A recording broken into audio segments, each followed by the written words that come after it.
Hey pod listeners, welcome back to Urban Roots, the podcast that preserves place through story. I'm Deqah Hussein-Wetzel, and usually I say I'm a historic preservationist, but professionally, I'm actually more than that. I'm also an urban planner and, well, a storyteller. Today's episode is pretty special, but I should let you know that I am flying solo, but for good reason. Vanessa is a new mom, and since I'm sure you're dying to know, I got her permission to share some details. She and her husband had a healthy baby boy named Caspian, a cool name for a super rad kid in my book. Objectively, he's super cute, and I really couldn't be happier for their family. Today's episode is a bit personal. It's a conversation with two Cincinnati-based African-American architects that I recently worked with on a historic tax credit project to support the rehabilitation of the Regal Theatre in Cincinnati's West End neighborhood, Michael Burson and David Kirk. We also have some fantastic news to share regarding our tax credit project. The Regal Theatre has been awarded both the federal and state historic tax credits. This is a huge step that will help finance the project. You may recall that we did a Juneteenth Cincinnati short a few years back that explained the historical roots of the Beaux-Arts Theater, but if not, don't worry, I will link it in our show notes. But here are the cliff notes. The historic theater was built in 1914 and catered to Black families from the 1930s through its vacancy in the 1990s. It sat empty for decades, but now there's a resurgence to preserve it and turn it into the new home for the Robert O'Neill Multicultural Arts Center, or ROMAC for short. Enter Michael Burson, architect and owner's rep for ROMAC, and David Kirk, managing architect and owner of DNK Architects. And then also myself, Deqah, the historic preservationist who worked very closely with DNK Architects, as well as Michael, and the ROMAC founder, Toilynn O'Neal Turner, to help this project come to fruition. But before we get into it, there's another thing that makes this episode special. Our dear sponsors at Hub & Weber Architects. This firm is a huge supporter of not just Urban Roots, but the nonprofit that brings you the podcast, Urbanist Media. Hub & Weber are more than architects that produce construction documents and conduct site evaluations. They're creative problem solvers that approach projects with teamwork, trust, and communication at the forefront. Founded in 1973, they've had a long legacy in Cincinnati's built environment, with projects such as a recent master plan that they have been developing for the west side of Newport, Kentucky, which started as part of their equity mission to make design more accessible for underrepresented communities, and the work that they've done with the West Louisville Women's Collaborative and Fifth Element Farms in Louisville, Kentucky. These are two really neat farming organizations that are run by Black women. For me, one of the things that sets Hub & Weber apart as an architecture business is their commitment to inclusion, which many folks are shying away from these days. I mean, with everything going on in America, it's rare for a company to be open about engaging in equity work and recognizing their inherent bias from the workplace to the field. They are President's Circle members of the National Organization of Minority Architects, in addition to many other initiatives. They strive to make sure stakeholders in communities are represented equitably in the design process. As a person of color doing the work I do, I rarely feel supported by preservationists and planners and architecture firms in Cincinnati, but with Hub & Weber, it's different. They really take the initiative to be better, and I'm so here for it. Okay, and now, finally, without further ado, I hope you enjoy my conversation with David Kirk and Michael Burson just as much as I did. Who are you and what do you do? My name is Michael Burson, and actually I'm retired at this point. But in my retirement, I found several opportunities to help different institutions out with their construction projects. So what I do now is help organizations by being their owner's representative to help them work with their architects and their contractors to realize their construction dreams. I graduated from architecture. I did have a license from about 86 to 2015. But I never really practiced after I got the license because of the different roles I was playing for Cincinnati Public Schools and the city. Oh, that's interesting. We'll get a little bit more to that then. Okay. So, David, who are you and what do you do? My name is David Kirk. I'm a practicing architect, have been practicing as a licensed architect since 1992. The firm started in 1986. We were practicing in local areas, but now we're a regional firm. We practice within a 300-mile radius of Cincinnati, normally someplace that we can get to within a 4-hour drive. We have worked on some of the more significant projects in the region, including some with Michael. Okay, so your company's called DNK. You want to just tell us what that means? They're my initials. The middle initial is Newell, Newell, which is actually an architectural element that is the end post of a stair railing system. It's a family name. No one knew what it meant in relationship to architecture until I went into architecture. Wow. I think that's so cool. Also, weirdly, I've always been a big fan of staircases, Newells and risers. I don't know. Stairs have always been my thing. I honestly wanted to be an architect growing up. I really did. But I didn't see a lot of people that looked like me as architects. I went to Case Western for a bit and engineering, and then I transferred to the University of Cincinnati, which does have an architecture program. But when I went to go and transfer, they were like, well, you can only really join this program if you start from the beginning as a freshman. And it was very strange. And so my dreams of being an architect kind of faded out, eventually got into urban planning and then historic preservation. And obviously that's how I've met you both through my work in preservation. And I'm curious about like your journey to becoming an architect. So my journey into architecture actually started at a very early age when my mother told me that she wanted me to be an architect. As far back as I can remember is when I was 4. I remember her telling me that. She had never met an architect, didn't really know what architects did. But what she told me as I continued to grow into adulthood was that she wanted me to be an architect or an engineer, own my own business, and tell other people what to do. So that was kind of the start. So I, continued following that path in high school, took classes in drafting for 4 years, applied to a number of different schools that had architectural programs, got accepted to a number of them, but decided my sister, who was quite a bit older than me, told me that Howard would be the best place for me. So I ended up going to Howard and was in a 5-year architectural program there, and then got out, went to work for architectural firms, and then went to work for the city of Cincinnati. And then after that, started my own practice. Wow. I can imagine that back when you were doing the drafting work, that was before computer. And not to say like this was before Way the time, before but people started using computers for drafting probably more so in 2000s. So I could imagine that you're really learning like the trade, like skilled with your hands, and then also going to Howard, which HBCU. So let's hear a little bit about Michael, and then we'll kind of chat about your experiences. We can see how they are similar or different.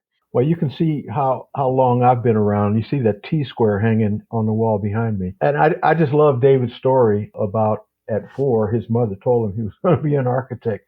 That's amazing. I have to say, I don't really know how I became interested in architecture. I do remember the TV show Mr. Ed, and Wilbur was an architect. I think that was the first time maybe I remember hearing the term architect. 9th grade career day, they were going to take us off to some offices or places where people thought they would want to, explore a career. So I said, I'd like to visit an architect's office. And this is I grew up in Elkhart, Indiana, a little town of 45,000 people that's on I-90 going from Cleveland into Chicago. So it's a little bitty place. It still only has 50,000 people there. But anyhow, so I go to his architect's office, and there was a student from the University of Cincinnati architecture program there. He was a co-op student. And, he explained to me what he was doing. I looked at the drawings. I said, okay, this is it. I'm sure this is what I want to do now. I think I love the idea of mixing art, science, and math. All those things together seemed like something that I would be interested in. So that was how I got into architecture. Both my parents were factory workers, and they were in that.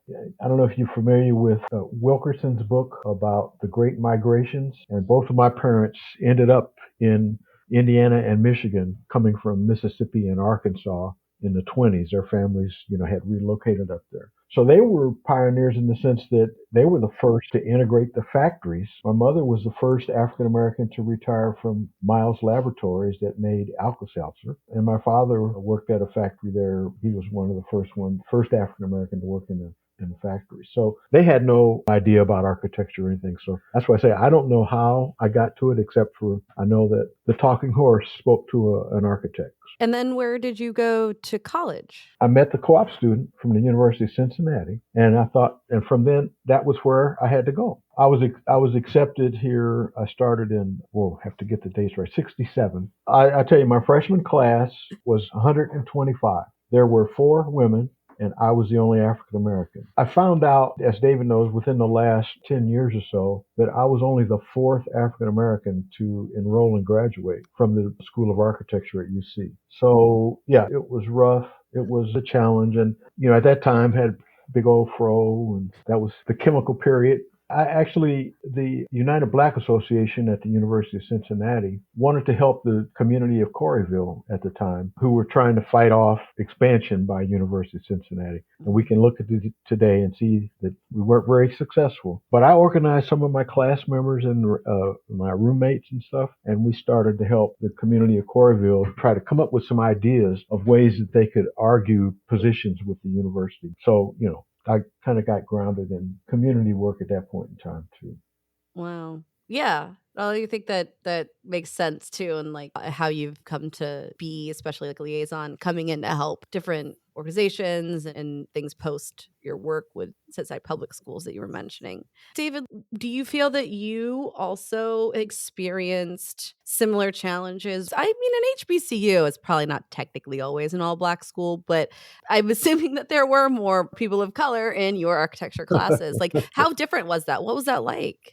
I mean, the experience was almost completely opposite of Michael as far as the ratio of Black students to white students. So there was one white guy in my class. I can't tell you how many. There were several women in the class. But the challenges for me was just the academics. I wasn't truly prepared for the regiment of study requirements and just being prepared constantly. Yeah. At one point in time, I was on academic probation. I come home, tell my parents, and my father kind of looks at me and goes, "So what you gonna do?" And I'm going, at this point, I'm probably like 20 or 19. And I'm going, all I know is architecture. He said, then you're going to have to make it work. So then I went back and really, really buckled down. And here's a side note. It was kind of funny to me.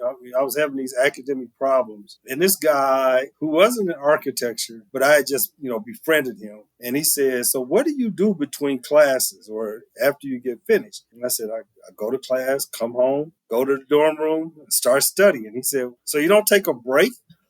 And I said, "Not really." So he said, "Well, come and go with me." But he taught me how to play handball. And so after that, multiple times during the week, I would play handball between class and when I started studying. And that break really did me well. And that next semester, I think I had a 3.3 from, an academic probation to this. And it kind of taught me that you can't just keep your head down all the time. You got to come up for air, or else you'll just lose it. Yeah. So that was probably the biggest challenge. Some of the brightest and smartest Blacks go to historically Black colleges. So, you're up against a lot of people that really understand it. These kids come from wealthy families. They come from going to private schools. They have some strong academic background. And I went to public schools all my life. So, I was like, okay, am I supposed to study this or not? Am I supposed to take these notes or not? Yeah.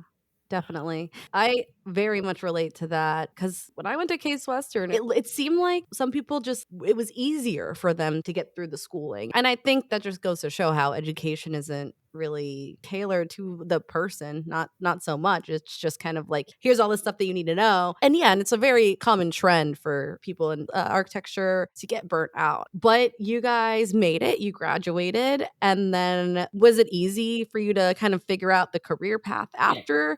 I graduated in the middle of like our economic recession. So like I did a bunch of work that wasn't related to planning right away. So I was curious how your paths were after college.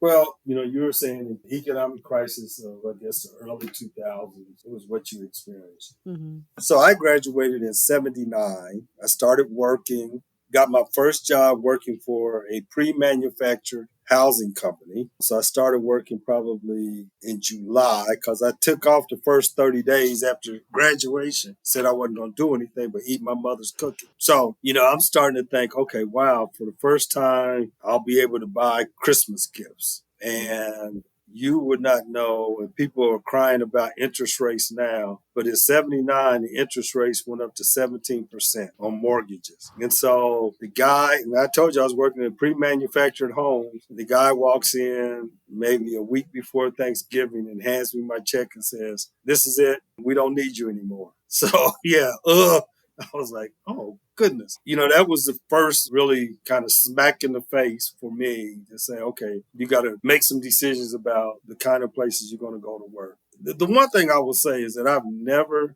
drawn unemployment. So I was off about 4 weeks. I think I had applied for unemployment, and then I got a job in Columbus, Ohio, and went to work for a small architectural firm and worked there for a little bit over a year. And then I got a job here, like just the total opposite. I went from like a 3-man firm to a 400-man firm. Michael, you may remember A.M. Kinney. Oh, yeah. And so I went to work for A.M. Kinney, and they were just huge. They had offices all over the place, New York, Denver, Brussels. They just had offices all. So that was a really unique experience. But then again, I got hit with the economy. Just kind of did some twists and turns, and they laid off, 35, 40 people, and I was in that group. And so then I went to work for the city of Cincinnati. And that's where I think Mike and I first crossed paths. Well, I am curious about what you did with the city of Cincinnati. So I was a building official with the city of Cincinnati. So my responsibility was to review plans for new buildings or renovations or additions. So it was to, issue permits, make sure that buildings were in compliance with the laws of the state and federal laws and city laws. So I did that for 10 years, which was quite an experience because it afforded me the opportunity to see what good architects were doing and what bad architects were doing. Because there are some bad architects out there, people that just don't really, they just don't execute on projects correctly. They miss things. It's just a real lax approach to the profession. So I got to see both of those. And I issued permits for high rises and decks. So, it was just a wide range of project types. And it is interesting, though, that both of you as architects both worked within the public sector. I was hoping we could chat a little bit about Michael, and I would love to know more about the journey, but also the work that you've been doing with Cincinnati Public Schools. He did that for a really long time. Yeah.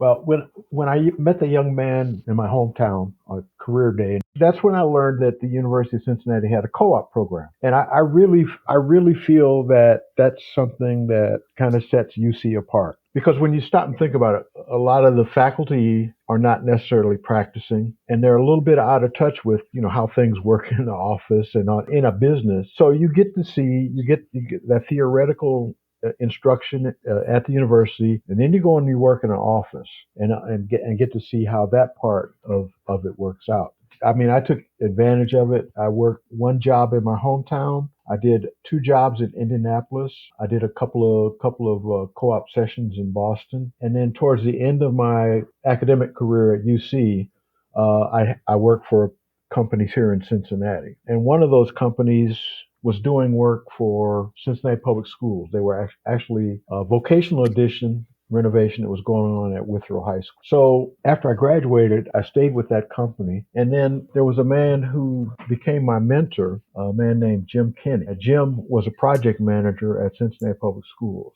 And so he met me when I was doing my co-op work at Withrow High School. And after I graduated, he said, you could help us out, with managing. They were doing several projects at that time in the late 70s. So that was how I became involved at Cincinnati Public Schools. It was interesting to me when I was in high school, my counselor, who was kind of a good friend of mine, he didn't know anything about architecture. He didn't know know how to advise me as to what kind of classes I needed to take. He kept trying to tell me, I'm going to get you in education and you can be a teacher. And that was what most African Americans were doing at that time. But anyhow, later when I'm out and I'm walking around with Mr. Kenny, and he had been an administrator at Hughes and Taft High School. Everywhere we went, somebody would stop and say, Mr. Kenny, how are you doing? It was like you could tell he had such a tremendous impact on so many people. I thought, well, maybe working for the schools is not a bad idea. So when he asked me to join, I went there in 75. I worked on a couple of projects, which I ended up tearing down later with David's help. And then in 1980, the guy that was in charge of maintenance, he'd only been there a couple of years. I don't know what happened, but he left. So the maintenance guys came to me and they says, we want you to be in charge of maintenance. And I'm thinking, I don't know. I went to school for architecture. I don't know how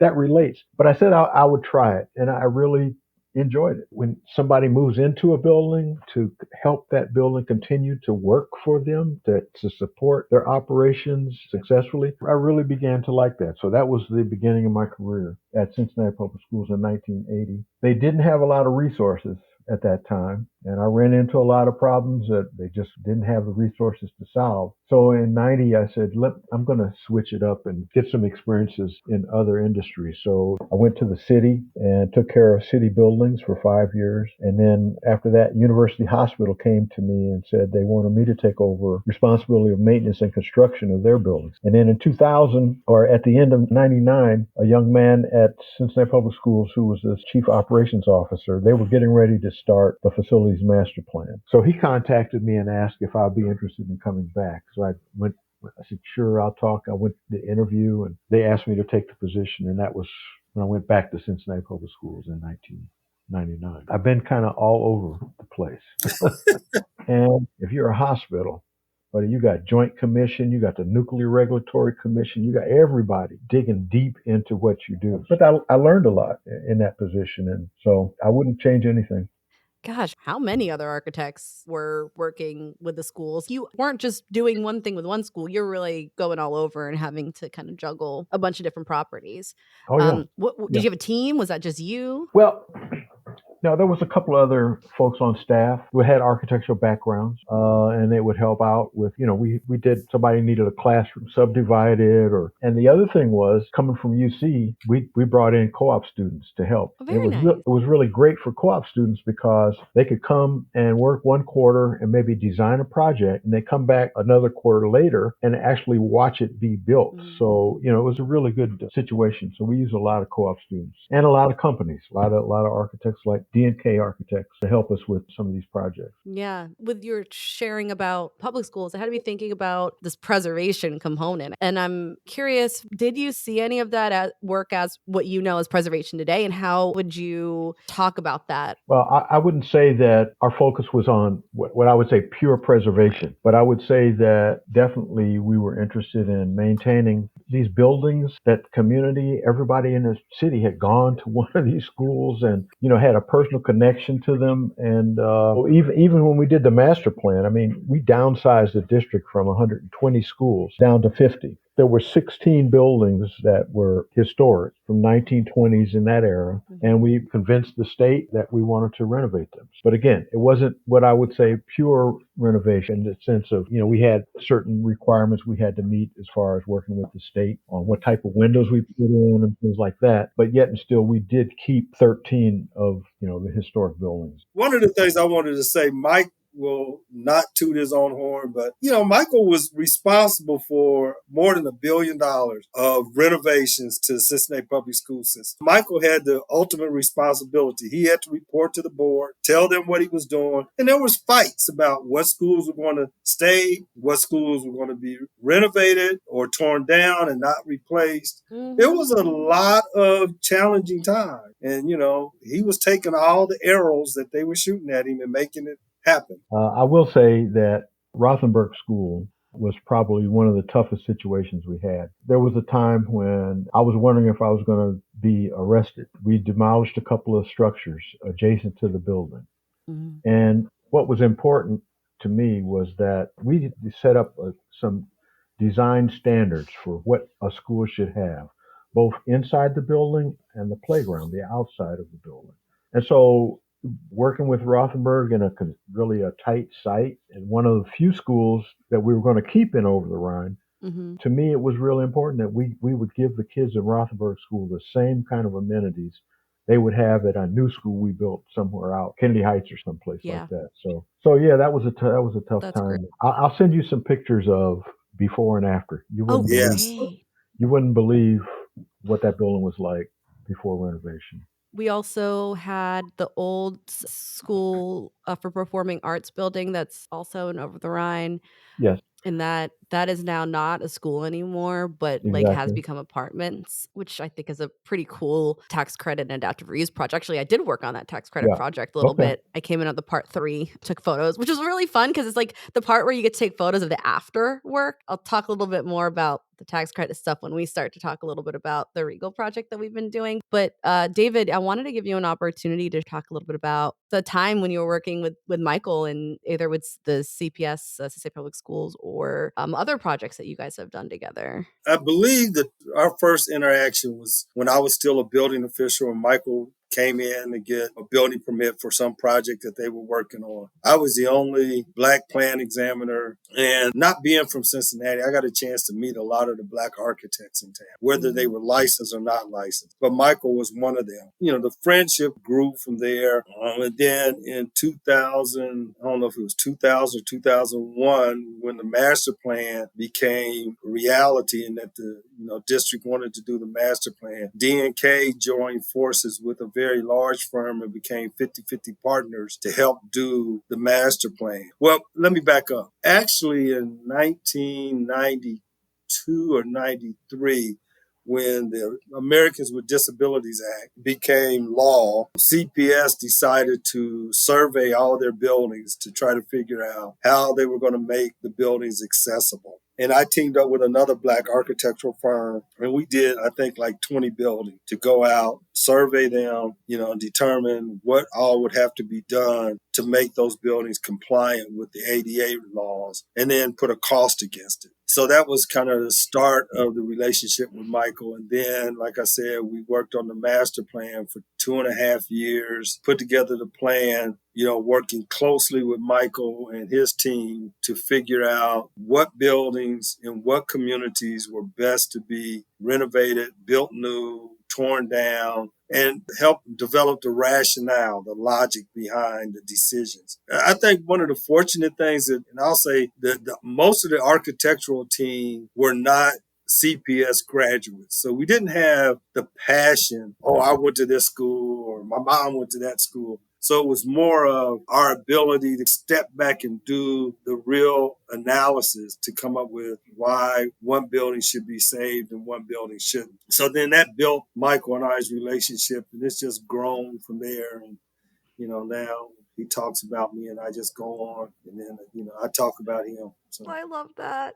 I love Well, that so much. But and Deqah, David he's kind of glossing over this, but URS, one of the biggest architectural firms in the country, came and asked David to be a part of their team. They committed to what we call the master architect, to put the whole plan together. They committed to 50%, 50-50 participation.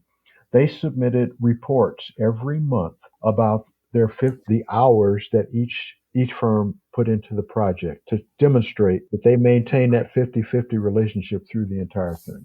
Oh, that sounds so cool. David, you're working for the city, and then at some point, it sounds like you started your business after that. Now, remember, I still got this voice telling me, I want you to be an architect and own your own business. Mm-hmm. So that's still kind of working. So I worked for the city from mid-80, 1980 to 1990. And in 1990, I bought another business, had nothing to do with architecture. It was a lawn maintenance company. You may have heard of Kim Lawn or something like that. So I bought a company and was doing that. And by that point, I was married, had children, and both my mother and my mother-in-law was looking at me like, what are you doing? Especially my mother. She's like, that's not what I wanted you to do. My journey to become licensed was a long journey. It took me 10 years.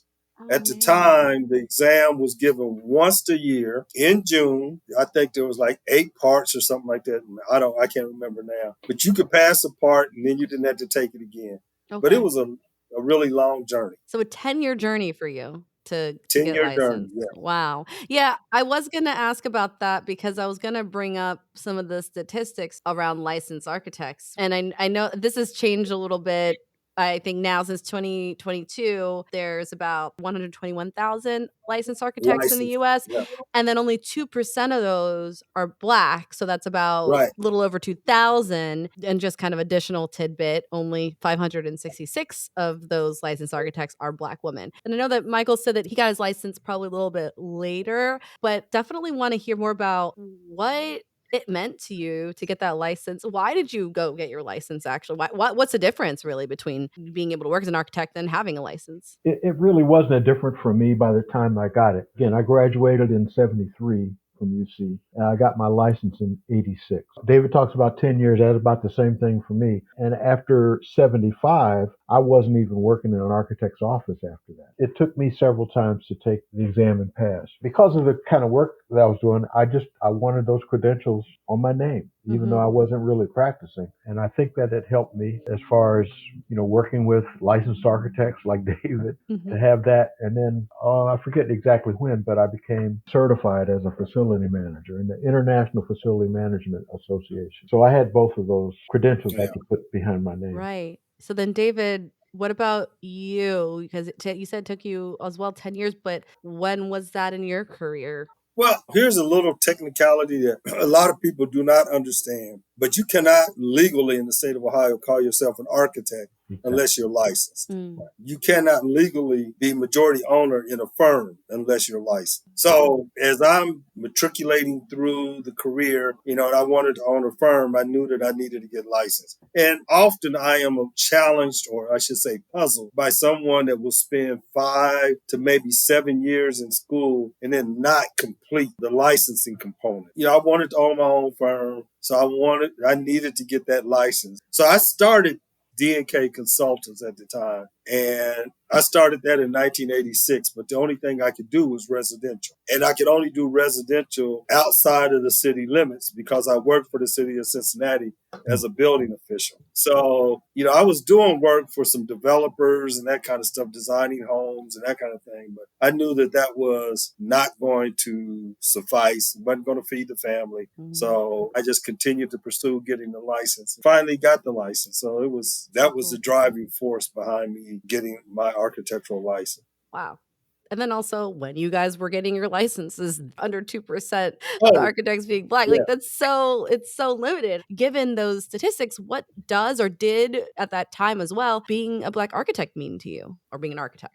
I like the way you kind of rephrase that, saying being a Black architect, and then you said being an architect. Yes. Because when I would go to take the exam, and Michael will probably say the same thing, you walk in the room, there'd be 300-400 people taking the same test. So there was no Black architect test versus a white architect test. And so, I'm passing the same exams that they're passing. And actually, I've got some books here that says that it's getting better now, but the average time for people to pass the exam is 14 years. So, there's people that pass it the first time, but they are way like under 1%. It just doesn't happen. It can be a hard exam. Yeah.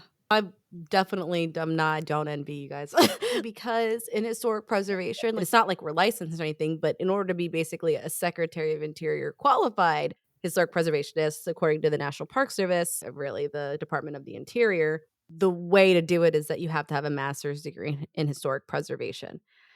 Sometimes that's pretty limiting because it doesn't allow for the people who might know the history, like a local resident who might be more in tune and knowledgeable about the history of a place. It doesn't give them the opportunity to take the lead on writing a National Register nomination. And the same with historic context statements, things that the field of historic preservation considers essentially like actual preservation documents. So you have to have that Secretary of Interior qualified historic preservationist. And that's also where I've come into play for a lot of, I would say, African-American oriented preservation work in Cincinnati, because I am very much one of few. I feel like I knew a lot of the preservationists in Cincinnati, and and I didn't know another African-American person who had a master's degree in historic preservation. So it meant that a lot of opportunities that came about when I worked with the Cincinnati Preservation Association and they wanted to have a Black sites researcher, I think it was seen as important to hire somebody who was a person of color. And then if that's the case, what are you going to do? Hire from outside Cincinnati? You could, but then you wouldn't need somebody who does know Cincinnati African-American history or who looks like another person who you might want to go and conduct oral histories with or talk to who can give you more insight about their community, because I didn't live in all 52 neighborhoods in Cincinnati. I only lived in one neighborhood and I had to make those relationships and build those relationships. Coming back full circle, I feel like to the work that we've done together with historic preservation, working with architects for me has been more so in the form of historic tax credit projects. And so that is definitely something that I've worked on with you both, with the Regal Theatre. I don't know if we want to dive into that part yet, or if we want to give both of you actually an opportunity to talk a little bit about how your work as architects has intersected with preservation even before the Regal project, since that's a pretty recent one. I would say that on the Cincinnati Public Schools project, we did align different groups and partnerships. And one was with the Cincinnati Preservation Association at the time that had done studies on a lot of the buildings. And so as we developed our plans, we sat down with them and began to prioritize things. And how do we handle some problems like, a site that we just doesn't really work for us anymore. Mm-hmm. So we actually worked together with the CPA at the time to help guide and inform some of the work that we were going to do. Did you feel that at the time that work was like more rooted in architectural kind of preservation, or was, I guess, in the partner organizations, were they thinking about the dynamics of essentially Cincinnati? It's relatively mixed demographically. I mean, there's definitely, I feel like, a lot more African Americans within the city of Cincinnati itself, as opposed to like the outskirts in greater Cincinnati. But with some of those kind of questions, this was in like 2020, like, we've had a Black Lives Matter movement. I think that there's been more of a focus and a shift towards thinking about that. But even like with schools and the history of these schools, there's very recently, 1950s, 1960s, going from being segregated to an integrated school. So did any of those things come up at all? I say one thing that everybody agreed on was we got rid of all the schools that were built in the 50s. Okay. Just the type of construction, and we never had any challenges. Everybody applauded when we said we're going to get rid of all of those things and replace. Some of them got replaced, some of them didn't. The ones that were built in the 50s? Yes. Cincinnati built about half of its building stock in the 50s. That was a disaster because they then said, oh, well, we don't need to do maintenance anymore. So the older buildings, they're still there. They're still suffering. Every building needs to be maintained. Yeah. But that was the thought that some of the educators is, we can eliminate the maintenance department. It was clear that the buildings that were built in the 50s, and you can ride around, and I'm sure, Deqah, you could do the same, and you can pick out buildings that were built, school buildings that were built in that time. It's just the fenestration and the materiality. But the buildings were just inferior in construction. Yeah. They were building so many buildings at that time. Buildings just couldn't withstand the test of time. So. Yeah. Yeah, no, that makes sense. Okay, so the thought process that I had in terms of talking a little bit about the tax credits earlier was to learn a little bit more about how you guys got involved with certain tax credit projects. I know like one that I do want Michael to talk a little bit about is the Union Terminal. I don't know if there's anything else that you both might find more interesting before we get to the Regal. Well, I mean, DNK has been involved in probably 3 projects that have some tax credits associated with historic properties. One is the old Sun Furniture Building that's at the intersection of Reading Road and Central Parkway. Arnold Levine is the owner. So, 15 years ago, we helped him with going through that process. We did 3 projects in Over the Rhine, the Gateway condominiums. It was a brand new building. Then recently we did the Findlay Market Garage, which we just won an award on the masonry work on that building. And then we also won an award on the masonry work for the streetcar maintenance facility. That's so cool. I don't think either one of those last 2 got any tax credits because they're city county projects. So. Yeah, I mean, I think, the garage, was that a new build garage? Yes. Yeah. there's a lot of projects that happen over the Rhine because of it being a historic district. It's like usually more work that goes into doing a tax credit project that's not in an already designated building or historic district, like with the Regal. I know before Michael started working on the Regal project, he was working on Union Terminal, which was a huge project. So I wanted to know a little bit more about your role there. I know that you're really integral to a lot of things, but I wanted you to share more about what you did and what that looked like for you. And actually, that was my first experience with tax credits. And beautiful thing about my working on that project is I didn't have to worry about that part of it because it was really a strong CFO there who took care of all of that. All I had to do was help the bank, their construction inspectors, be satisfied with what they saw going on. But after I left, we finished the CPS project in 13. Then I had a guy at 3CDC had asked me to help out on a couple of drop-in center projects, the women's new drop-in center building on Reading Road. That was for people who were unhoused, right? Like the drop-in centers. Yeah. Mm-hmm. So that was an owner's rep on those two projects. And then in 2015, an African American who's a member of the board of Union Terminal was talking to her relative who was an electrician that had done a lot of work in the city and asked if he knew of an African American that could maybe work as owner's rep on that project. Mm-hmm. So he was the one who told her about me, and I went in and interviewed a couple of times, and then they asked me to be the owner's representative on the project. It was the most intense situation that I've ever been in. $228 million. Started work in, I think, October of 5th. We finished up in 1819, but it was such an incredible learning experience because they had historic preservation architect out in New York, had done a lot of work around the country. A small firm, but they've done a lot of work, a lot of important work around the country. Teamed up with GBBN, another local firm, actually one of the larger firms now in the city. Mm-hmm. So but all I can say was it was just amazing to look at a building that was built in 33, the type of materials and structure just blew my mind because having worked on a lot of schools from the 20s, from that same period of time, I just had never seen anything that was built like Union Terminal. And we basically took it down and brought it back up again. But to be able to go to that building and work there every day I just felt at home. I grew up in Indiana. I lived a block from the railroad track. So being used to hearing the sound of trains running all day long, and they gave me an office sort of in the back of Union Terminal overlooking the train track. So all of a sudden, here's the sound coming back to me that I remembered as a young kid. It was something else. Just amazing experience.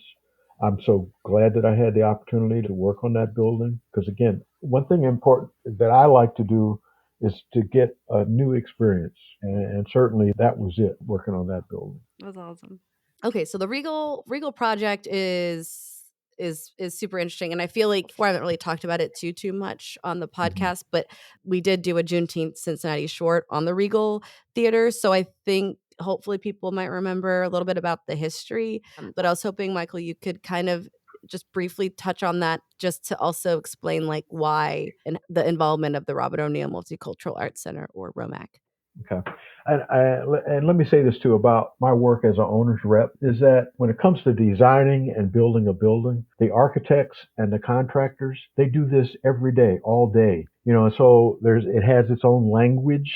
And so what I feel I do is I help owners understand what's happening, what they need to be doing, how much it's going to cost, how do you need to be prepared to pay for it, and hold their hand through the whole project. I think as a result of the clamor about FC Cincinnati Stadium in the West End. Right, the soccer stadium. Yeah, the powers that be asked the port to take ownership of the Regal Theatre in 2013. All the major historic iconic structures in the business commercial district of the West End were demolished. So the Regal stands as a reminder of what the West End community used to be. I don't quite know how it happened that the port connected with Toilynn O'Neal Turner, the daughter of Robert O'Neal, because, we know the port, they get involved in taking a piece of property and turning it into a factory or, creating some jobs, but not to take a theater. So they connected with Toilynn, and they've been intentional about their relationship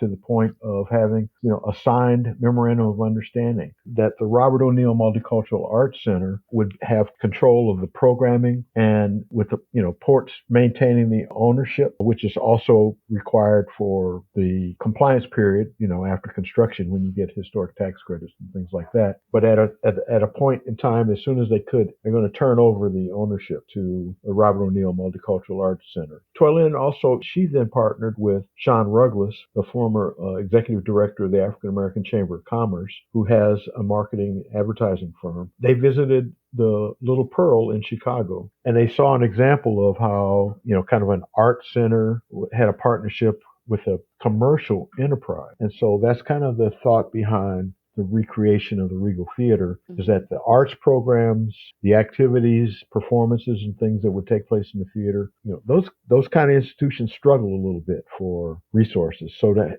to be coupled with a commercial interest that's going to be, paying rent, is going to help the art center survive. So that's kind of how the genesis of the organization has come together. That's really cool. And then, with that, you came in as the owner's rep. So, I mean, obviously, I know Toilynn as well. But so after learning more about what she was wanting to do, I remember hearing from you both about wanting to have people of color working on these projects. There was preservation needs, and then also the rehab and development needs that would come with having an architect who's doing the work, and obviously there's developers and other people too. But basically it was like, as much as you can, you want to bring in people of color to work on the projects. So then people like me and David came in to do certain aspects of it. My role was, as a preservationist, I got the building listed on the National Register of Historic Places, and then from there it made it so the property was eligible for historic tax credits because it wasn't in a historic district that was already existing. That was a big step for all of us. We did that, and then the next step was to go through the process for the historic tax credit, which, just for context for listeners, there's a lot of nuance to historic tax credits. Sometimes there's federal tax credits, which is pretty much across the board that's available for people to apply to. But there's also the state tax credits. And so for us, for this project with the Regal, we wanted to go after both. We have done that. And right now, actually, the federal government and the state has approved it. So before you can actually get to doing the construction work, the tax credit process has to be completed to at least the first two parts, which we have done. The main meat of the tax credit is the part two. That's the part where you write the before work and the after work. So you kind of write what the building looks like and take the photos, and then you also describe the work that will be done. And in order to even have an idea of what work's going to be done, you have to partner with an architect. And so DNK came in as the architecture firm to work on the project. I was hoping David could tell us a little bit about, was it just like a phone call where maybe Michael or Toilynn was like, hey, David, we know about y'all. We want to work with you. Or what did that look like? Michael and Toilynn and I all work on the Cincinnati Architectural Mentoring Program, which is called CAMP. And again, so we know each other. And, as I was getting a clear understanding about what Toilynn wanted to do with the Regal, I was reaching out to both of them, trying to see, was there a role that DNK could play, and to get DNK in a position to be the architect or the consultants on the project. So that's how it all got started. One of the things that was really interesting to me was just the sheer fact, and Michael is also, I'm just a big music buff and jazz specifically. And so knowing that there was a number of famous jazz artists that had come through the Regal over the years, that it was still active, just excited me. And then to understand that it had this long life and it could be preserved and brought back was something else. It's a challenge. I think we've all talked about doing something different. And this building had really been in need of some care. And I just felt like here's the opportunity to bring our experiences and our knowledge as an architectural firm and help put a building back online. So if the building needs some tender love and care, it's going to get it. You've got people involved now that want to see it come back online. And as when Michael and I and Toilynn are meeting, and I know Michael's experiences, but it's not a time that I don't go down to that building that somebody doesn't walk past and go, y'all going to do something to that building? Yep. Really? When I was 10, my mother used to take me to the movies there, or stuff like that. And so it just says that of all the buildings in the West End that Michael mentioned have been torn down, this one seems to have a really soft spot in a lot of people, especially people that are older than 30. It has a soft spot in their heart. And so it'll be a great building to put back online.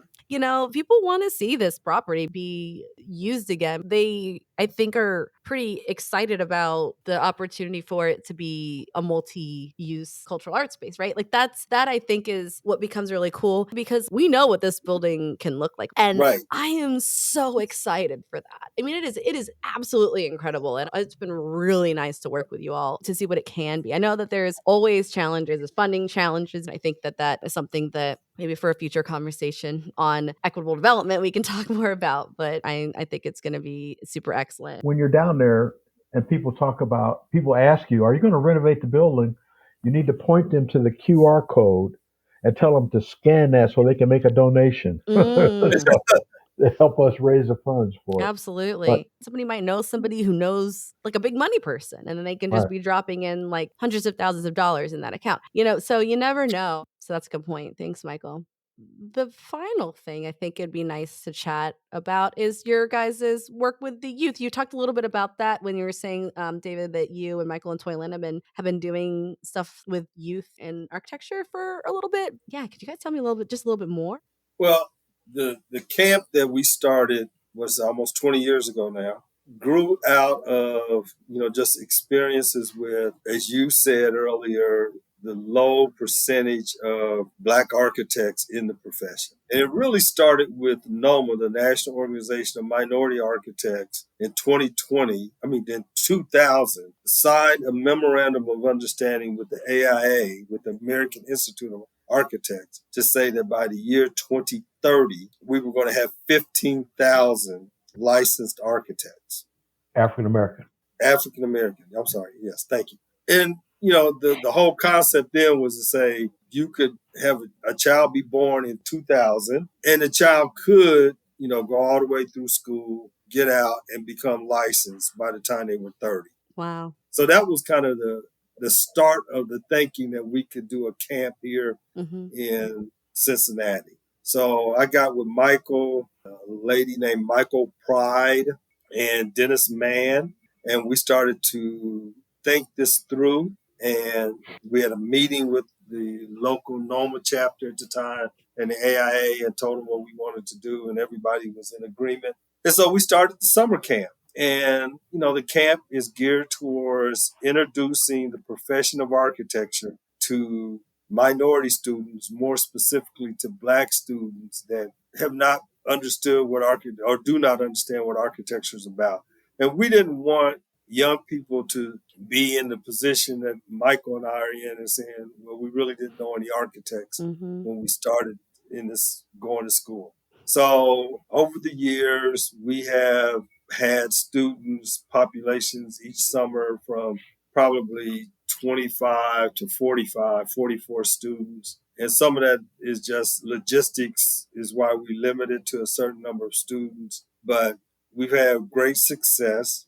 We have, I think at this point, probably 4 students that have gone on, it might be more than that have gone on to get degrees in architecture. One is at Harvard, one's at UPenn getting the master's in architectural history. So they might be your competition at some point. I would be curious to know if that past, the former student, especially the one who did architectural history, would be interested in chatting with me more to see if there's a way we can come in and kind of talk a little bit about preservation and some of the work that we do. But I think also thinking about it like this connection of for a long time, preservationists and architects were kind of in their silos. And so it's certain things like tax credit projects, I think, that have almost forced the fields to come together. And maybe there are other ways too, but it's really so cool that you had some students that actually went into architecture as a career and are coming out of it. And then it sounds like they're practicing in the field now.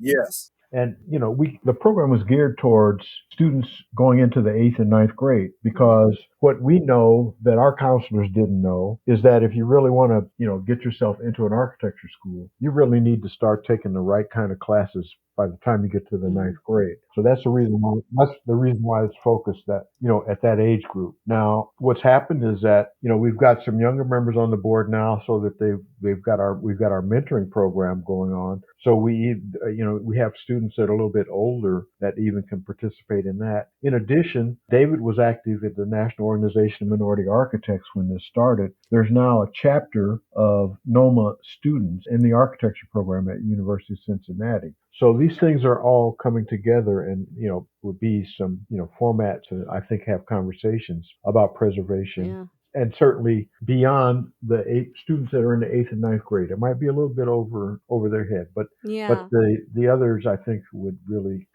enjoy that and benefit from it. Yeah. Oh, we'll have to talk more about that, because I really would love to be, I might not currently live in Cincinnati myself anymore. I do sometimes, like I go back and forth quite a lot. I still feel like a resident, you know what I mean? So like, but I'd be very interested to keep working and thinking and just kind of continuing to be involved with both of you on some of the things that you've been doing, because I feel that working with you guys is really opened me up to like feeling more comfortable with honestly being a person of color in this tangential field, right? I'm not an architect exactly. You can call me an architectural historian. I am actually an architectural historian, but I've always felt that the fields are a little siloed, and I would love to think through and continue to work with you both, because I think that there's just so much more I want to give. I really am so tired of just starting things from the ground and trying to make them happen myself. So I want to come in when people have been doing all the great work, and I want to just be able to support. Thank you both so much for taking so much of your time to talk with me today. Thank Yeah. you. Well, thank you.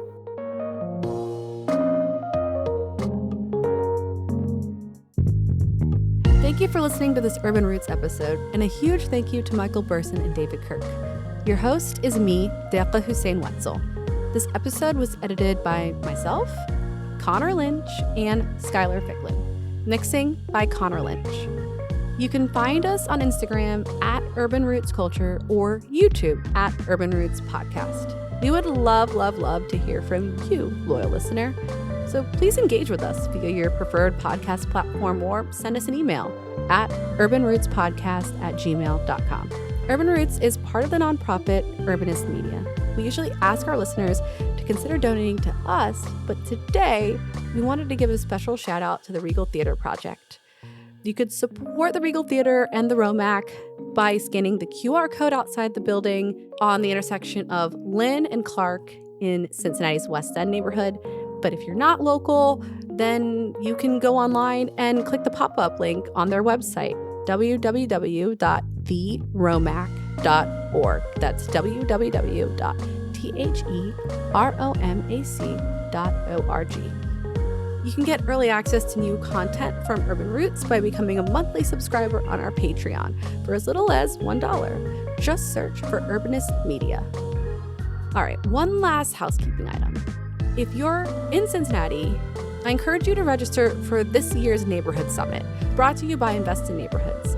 And be sure to keep an eye out for the agenda, because yours truly will be hosting a panel discussion with Michael Burson, David Kirk, and Toilynn O'Neal Turner, tentatively titled Rehabbing the Regal, Community-Driven Approaches to Black Cultural Preservation and Neighborhood Redevelopment. Okay, I think that's it. And now for our tagline. Urban Roots, preserving place through story.